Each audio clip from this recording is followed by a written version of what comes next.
Monsieur Odilon Bami, on entend souvent parler des mesures exceptionnelles que doit prendre le président de la République dans une période quelconque de la vie de la nation. Dans quelles circonstances le chef de l'État peut-il user de ce pouvoir et quelles sont ces mesures exceptionnelles? Mais quand on parle des mesures exceptionnelles, ça veut dire que le président de la République prend des mesures qui sont édictées par des circonstances exceptionnelles. Souvent en droit on dit à situation exceptionnelle, mesure exceptionnelle. Mais pour bien comprendre le concept, il faut savoir que dans notre pays, notre constitution a consacré trois régimes restrictifs qui appellent le gouvernement à prendre des mesures exceptionnelles. Il y a l'état d'urgence, l'état du siège, il y a aussi le régime des circonstances exceptionnelles. C'est-à-dire lorsque le président de la République décrète l'un de ces régimes, le gouvernement est appelé à prendre des mesures exceptionnelles pour parer à cette situation-là, mais dans un cadre juridique bien déterminé. Par exemple, en ce qui concerne l'état d'urgence et l'état de siège, lorsque par exemple il y a un péril qui menace l'ordre public, la vie en société, le président de la République peut décréter l'état d'urgence en Conseil des ministres. Et le délai est déterminé, la durée est déterminée par la Constitution, article 157, 20 jours. Mais ce délai ne peut être prorogé qu'avec l'autorisation du Parlement.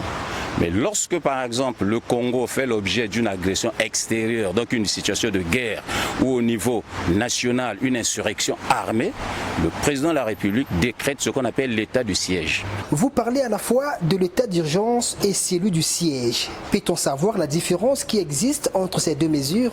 La différence entre l'état d'urgence et l'état du siège, c'est quoi? C'est que l'état d'urgence, les pouvoirs de police administrative qui sont entre les mains des autorités civiles sont accrus, ce qui emmène ces autorités à prendre des mesures exceptionnelles, par exemple restreindre largement la liberté d'aller et de venir.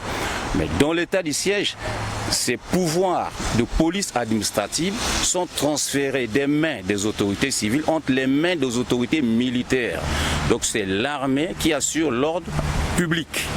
En ce qui concerne le régime des circonstances exceptionnelles, c'est lorsqu'il y a un danger qui menace notre indépendance nationale, qui menace notre souveraineté, qui menace par exemple l'exécution de certains accords, traités, conventions internationaux et interrompt le fonctionnement normal des institutions, le président de la République, après avoir consulté le Premier ministre chef du gouvernement, les deux présidents des chambres de Parlement, prend des mesures exceptionnelles qui sont édictées par cette circonstance. Ça, c'est régi par l'article 93. Donc ça donne beaucoup de pouvoir au président de la République et la durée n'est pas limitée. C'est le Parlement qui va décider de la suite combien vont durer ces mesures que le président va prendre ou pas. Donc voilà un peu grosso modo, pour bien comprendre le régime des circonstances exceptionnelles, ce qu'on peut dire, et c'est consacré par notre Constitution.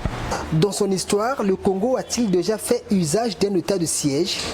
Dans l'histoire du Congo, quand on jette un coup d'œil rétrospectif, on voit que en 1962, le président Yulu, c'est lui le premier qui avait signé une ordonnance portant sur l'état d'urgence et l'état du siège au Congo. C'est une ordonnance du 28 juillet 1962 qui vient d'être abrogée par la loi du 8 mai 2020 portant mise en œuvre de l'état d'urgence parce que cette ordonnance était devenue un peu archaïque, obsolète, anachronique, surannée. Ça ne répondait plus par rapport à l'évolution de la situation. Déjà, si le président Yulu, le 28 juillet 1962 avait pris une ordonnance sur l'état d'urgence et l'état de siège, ce qui signifie que les gouvernements de cette époque-là avaient décrété l'état d'urgence par rapport à une situation donnée. Mais l'état du siège par rapport à l'histoire du Congo, je ne pense pas, parce que le Congo n'a jamais été l'objet, par exemple, d'une guerre avec un autre pays étranger. Bon, il y a eu des insurrections au niveau intérieur, mais dans mes souvenirs, par rapport à ce que je sais, je ne pense pas, je le dis avec beaucoup de réserve, que le Congo ait déjà fait recours à l'état de siège. Mais l'état d'urgence ici. Donc ce n'est pas une première. Il n'y a que les régimes juridiques qui varient. Parce qu'en 1962, c'était une ordonnance qui régissait l'état d'urgence. Et à l'époque, le président Youlou, comme aujourd'hui, avait demandé au Parlement de lui donner le droit de recourir par ordonnance. Parce que le gouvernement, pour légiférer par ordonnance, doit être autorisé par le Parlement. Il faut une loi d'habilitation. Si le Parlement n'accorde pas la loi d'habilitation, le gouvernement n'a pas le droit de recourir aux ordonnances. Parce que les ordonnances règlent les matières qui sont réservées à la loi. Vous voyez, donc c'est quand même un recours qui est, entre guillemets, sensible, qui peut porter atteinte, qui porte même atteinte aux droits et libertés fondamentaux. Donc c'est au Parlement d'autoriser le gouvernement à le faire. Aujourd'hui, dans notre pays, je pense que le 8 mai ou le 9 mai 2020, il y avait une loi d'habilitation qui permet au président de la République de légiférer par ordonnance. On n'a pas encore fait usage de cette possibilité-là. Et pendant 3 mois, vous voyez, c'est limité dans le temps, c'est pour éviter les abus et le domaine est bien spécifié. Il s'agit de matière, par exemple, liée à l'état d'urgence sanitaire. Donc 3 mois après, ça doit se faire au moyen d'une loi. Depuis la survenue de la pandémie à coronavirus au Congo, l'état d'urgence sanitaire a été prorogé à 4 reprises de suite. Jusqu'où ira-t-il? La Constitution ne fixe-t-elle pas un seuil à cette mesure exceptionnelle? Bon, sur le plan juridique, ce problème est facilement régi par la Constitution, en l'occurrence l'article 157. L'article 157 dit que le président de la République décrète l'état d'urgence ou l'état de siège en Conseil des ministres. Et le Parlement se réunit de plein droit, sauf s'il est déjà en session, comme lorsque le président avait décrété l'état d'urgence, le Parlement était déjà en session. À ce moment-là, l'état d'urgence, le délai de rigueur, la durée de rigueur, c'est 20 jours. L'état d'urgence et l'état du siège, ce qui diffère de l'ordonnance de 1962. L'état d'urgence, c'était 2 mois, l'état du siège, 12 jours. Et voilà pourquoi cette ordonnance ne pouvait pas être appliquée et il fallait prendre tout de suite une loi de mise en œuvre de l'état d'urgence et de l'état du siège, ce qui a été fait le 8 mai 2020.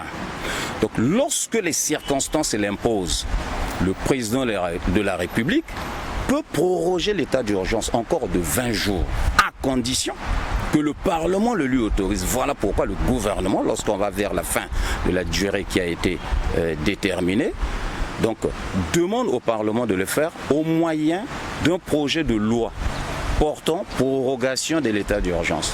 Le Parlement se réunit, donc les 2 chambres, Assemblée nationale et Sénat. Si le Parlement estime que les conditions sont réunies pour qu'on prolonge, le Parlement dit oui. À ce moment-là, le gouvernement prolonge. Donc le président de la République prend un décret en appliquant la loi de prorogation de l'état d'urgence. Donc si le Parlement dit non par rapport, parce que la décision doit être motivée, le Parlement dit non, il n'y a plus danger par rapport à la vie des Congolais, par exemple le coronavirus a été vaincu, il y a un remède aujourd'hui, il y a un vaccin, mais pourquoi encore proroger l'état d'urgence sanitaire? Donc ça c'est un argument solide, le Parlement refuse. Mais au jour d'aujourd'hui, si j'ose cette tautologie, les circonstances ne milite pas en faveur de baisser la garde par rapport au coronavirus, parce qu'il n'y a ni vaccin ni remède officiel. Ah, vous voyez que tous les jours le taux de contamination augmente. Aujourd'hui, je pense qu'on est à 1147, quelque chose comme ça de contaminés. Donc c'est une raison supplémentaire pour que l'état d'urgence sanitaire continue. Et le président de la République peut proroger autant de fois. Pour faire un parallèle avec la France que nous citons souvent en exemple comme paradigme démocratique, en 2015 en France, il y avait une vague d'attentats terroristes à l'époque du président François Hollande. Il avait décrété l'état d'urgence en France pour prendre des mesures exceptionnelles et parer à cette situation pour assurer la sécurité des Français. Mais cet état d'urgence avait été prorogé plusieurs fois, ça avait duré 1 an ou même plus d'1 an en France, parce que les circonstances édictées n'avait pas disparu. Voyez, donc on peut proroger autant de fois, c'est pas abusif, c'est pas anticonstitutionnel parce que la Constitution le permet. Est-ce que l'état d'urgence doit toujours être accompagné d'un couvre-feu? Pas forcément. Pas forcément, parce que là aussi c'est une bonne question, parce que beaucoup de Congolais se posent cette question. Pas forcément. Un état d'urgence peut être décrété sans couvre-feu, comme il peut être décrété avec couvre-feu. Parce que l'état d'urgence, confinement, couvre-feu sont 3 mesures différentes. Le couvre-feu et le confinement peuvent être accessoires à l'état d'urgence, comme ils peuvent aussi être indépendants de l'état d'urgence. Voilà pourquoi ils n'obéissent pas aux mêmes règles. Voilà pourquoi vous allez voir par exemple la durée du confinement. Le confinement aujourd'hui on est en train de sortir quasiment, mais l'état d'urgence continue. Même lorsqu'on avait prorogé, je pense, l'état d'urgence pour la première fois, les gens se posaient la question. Ils disent mais l'état d'urgence dure 20 jours, pendant ce temps le confinement continue. Mais pourquoi pas le confinement c'est pas 20 jours? C'est pas le même régime juridique parce que l'état d'urgence, comme je vous ai dit, est régi par l'article 157 de la Constitution qui fixe le délai à 20 jours. Mais le confinement n'est pas régi par l'article 157. Le confinement, pour faire une espèce de raisonnement juridique, parce que le droit c'est l'art du raisonnement, le confinement c'est quoi? Le confinement c'est le fait, ou le couvre-feu, c'est le fait d'être privé de la liberté d'aller et de venir pendant un temps donné. Par exemple, du couvre-feu 20h à 5h du matin. Maintenant, c'est 22h à 5h du matin. C'est-à-dire, entre 22h et 5h du matin, vous n'avez pas le droit de circuler. Sauf situation exceptionnelle, quelqu'un qui est malade et va à l'hôpital. Donc on porte atteinte à la liberté d'aller et de venir. Le confinement c'est pareil. Donc on vous prive de la liberté de sortir de chez vous. Mais le fondement juridique dans notre Constitution, c'est l'article 22. Et cet article dispose que tout citoyen a le droit de circuler librement sur toute l'étendue du territoire. Il a le droit de sortir du Congo et d'y revenir, sauf restriction par voie judiciaire ou administrative. Ce qui signifie que la justice, par exemple, pour priver quelqu'un de la liberté d'aller et de venir, lorsque, par exemple, vous faites l'objet d'une incarcération. L'autorité administrative aussi peut priver les gens de la liberté d'aller et de venir. Par exemple, il y a des travaux quelque part aujourd'hui à côté de la Corniche. Il y a des travaux. Mais cette voie est interdite de la circulation. Mais on nous a privé de la liberté d'aller et de venir dans cette zone-là. On n'avait pas attendu l'état d'urgence pour le faire. Pour terminer, je prends juste un petit exemple. Lorsqu'il y avait le débat sur la Constitution, pour ou contre le changement de la Constitution, l'opposition avait lancé une opération de grande envergure qui devait être déclenchée le 20 octobre 2015. On sait qu'à cette époque-là, beaucoup de leaders d'opposition avaient été assignés à résidence. Donc confinés chez eux, l'assignation à résidence, une sorte de confination. Est-ce qu'il y avait l'état d'urgence? Voilà. Donc on peut décréter l'état d'urgence, le confinement et le couvre-feu indifféremment, de façon indistinctement. Hein, les 3 ne sont pas forcément liés. En définitive, il est donc à dire à nos internautes qu'il n'y a aucun abus de pouvoir quant à la prorogation répétée de cet état d'urgence sanitaire. Oui, bien sûr, parce que vous voyez, moi je reviens toujours sur l'article 157 de la Constitution parce que c'est le siège juridique de l'état d'urgence et de l'état du siège. Là, nous sommes en état d'urgence, pas état de siège. Et là, cet article a 5 alinéas. L'alinéa 5 de cet article dispose que une loi de mise en œuvre de l'état d'urgence ou de l'état du siège doit être prise pour déterminer les conditions de mise en œuvre de l'état d'urgence. Donc lorsqu'on décrète l'état d'urgence, il faut que ce soit encadré par une loi pour éviter les abus. C'est cette loi qui explique quel type de mesures on peut prendre, quel type de sanctions on peut aussi prononcer à l'encontre de ceux qui ne respectent pas les mesures édictées pendant l'état d'urgence. Lorsque l'état d'urgence a été décrété, au départ, il n'y avait pas encore cette loi. Je me souviens, j'étais invité sur notre chaîne, que je ne vais pas citer pour ne pas leur faire la publicité, même si je les aime beaucoup. À l'époque, j'avais dit le président est en droit de décréter l'état d'urgence, l'article 157 le lui permet, mais il faut mettre en œuvre une loi pour déterminer les conditions de mise en œuvre de l'état d'urgence. Même si on avait l'ordonnance de 28 juillet 1962, mais qui était devenue obsolète déjà par rapport à la durée. 2 mois pour l'état d'urgence, alors que la Constitution dit 20 jours. Donc il fallait adapter cette ordonnance à la réalité. Ce qui a été fait, Dieu merci, le 8 mai 2020. Vous voyez, donc les internautes n'ont pas lieu de s'inquiéter à partir du moment où il y a cette loi qui détermine les conditions de mise en œuvre de l'état d'urgence. C'est-à-dire tout ce que le gouvernement est en train de faire dans le sens d'attenter aux droits et libertés fondamentaux. C'est ça qui inquiète un peu les Congolais. C'est dans un cadre légal. Parce que la liberté absolue n'existe pas. Hein. La liberté, ce n'est pas le droit de faire ce qu'on veut. La liberté, c'est le droit de faire ce qui est permis par la loi. Donc il peut arriver à un certain moment que cette liberté soit restreinte. Je pense que c'est Montesquieu qui disait qu'il y a des moments où, pour un temps, il faut mettre un voile sur la liberté, comme on cache les statuts des dieux. Voyez. Donc la liberté, à un certain moment de la vie, doit être restreinte pour préserver l'ordre public, pour préserver l'intérêt collectif. C'est pour un moment. Cela ne veut pas dire qu'on nous a privés totalement de notre liberté. Regardez déjà le déconfinement par palier. Petit à petit, on commence à recouvrer certaines libertés. Donc, c'est pas attentatoire. C'est des atteintes qui sont autorisées par la loi. Parce que l'exercice des libertés et droits fondamentaux se fait dans un cadre strictement déterminé par la loi. La liberté des uns s'arrête toujours là où commence celle d'autrui. La liberté des uns s'arrête là où commence le respect de l'ordre public et des bonnes mœurs. Donc c'est pas illégal.